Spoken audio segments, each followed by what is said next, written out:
മൂകാമ്പയെന്ന് പറഞ്ഞ വഴിക്ക് വരുമ്പോ അമ്പാടി തന്നാട്ടോ. അമ്പാടി മാഗി തന്നു, അരി തന്നു, ചായപ്പൊടി തന്നു, പഞ്ചസാര തന്നു.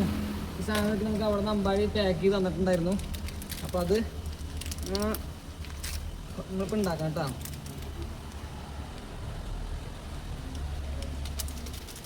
ഓ മണ അടിക്കുമ്പോൾ ബെല്ല അവിടെ നിന്ന് നോക്കിക്കൊണ്ട് ചിക്കൻ്റെ മണ അടിക്കുമ്പോഴേ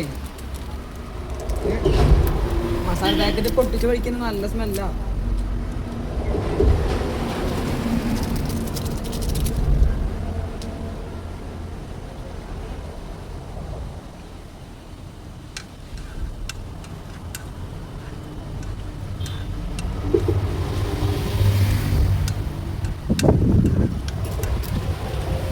നല്ല കാറ്റുണ്ട്, നല്ല കാറ്റുണ്ട്. നമ്മളെ മാഗിയൊക്കെ സെറ്റായി. ഇനി നമുക്ക് ഇനി മാഗി കഴിച്ചിട്ട് ബെല്ലക്കും കൊടുത്തിട്ട് ബാക്കി നമുക്ക് നോക്കാം. വിശന്നില്ലെങ്കിൽ വിഷുദേശി ഇപ്പം മാറിയില്ലെങ്കിൽ ഇനി ഒന്നും ഉണ്ടാക്കാം നമുക്ക് അല്ലേ. അന്നൊരു കട്ടൻ ചായ ഉണ്ടാക്കിയിട്ട് കുളിക്കാം. അപ്പോൾ മാഗി സെറ്റായി. എനിക്ക് ജോലി സാധനം ചായ ഉണ്ടാക്കണം വെച്ചു. ഞങ്ങൾക്ക് എന്താ പറയുക കരിക്കും വെള്ളത്തിൻ്റെ കോട്ടിൽ ഒഴിച്ചിട്ടുണ്ടായിരുന്നു. അപ്പോൾ അത് നോക്കാം.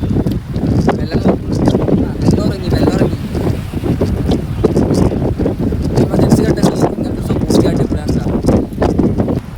അപ്പോൾ കടികളെ അപ്പോൾ ഇവിടുത്തെ വിശ്രമവേള എല്ലാം കഴിഞ്ഞ് മാഗി എല്ലാം ഉണ്ടാക്കി തിന്ന് ഇവിടുന്ന് യാത്ര പോവാണ്. ഞാൻ എന്ന് വെച്ച് കഴിഞ്ഞാൽ ഞങ്ങൾ